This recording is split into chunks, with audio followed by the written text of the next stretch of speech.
অন্যায়ের বিরুদ্ধে সবসময় কি কথা বলা যায়? কখনো কখনো নিজের শতভাগ চেষ্টা করার পরও সফলতা আসে না। ব্যর্থতাকে তখন মেনে নিতে শিখতে হয়।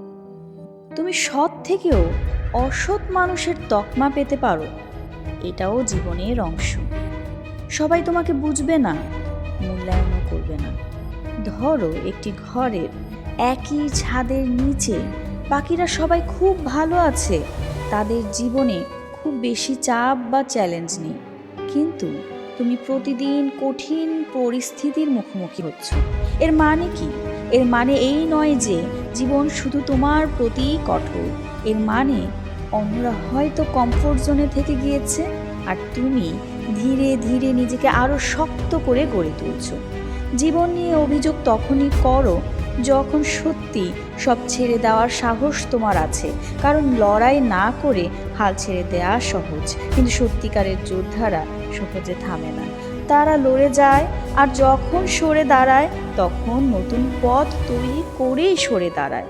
জেনে রেখো, মানুষের আচরণ, দৃষ্টিভঙ্গি তুমি বদলাতে পারবে না। তুমি একদিনেই পৃথিবী জয় করতে পারবে না। তুমি কেবলই নিজের আচরণ ও দৃষ্টিভঙ্গি বদলাতে পারো, আর বদলানো মানে কখনোই হেরে যাওয়া নয়। এর মানে পুরনোকে ঝেড়ে ফেলে নতুন সম্ভাবনার পথে এগিয়ে যাওয়া। নষ্টকে ত্যাগ করো, নতুন গন্তব্যের পথে এগিয়ে যাও, এটাই সঠিক সিদ্ধান্ত। জেনে রেখো, মরে যাওয়া লাশটাকে যতই টানা হোক না কেন, সেটাই কেবল গন্ধই ঝরাবে। লাশ তোমার জন্য কখনো দৌড়াবে না, তোমাকে সঙ্গও দিবে না। তাই গো ফর নেক্সট ওয়ান।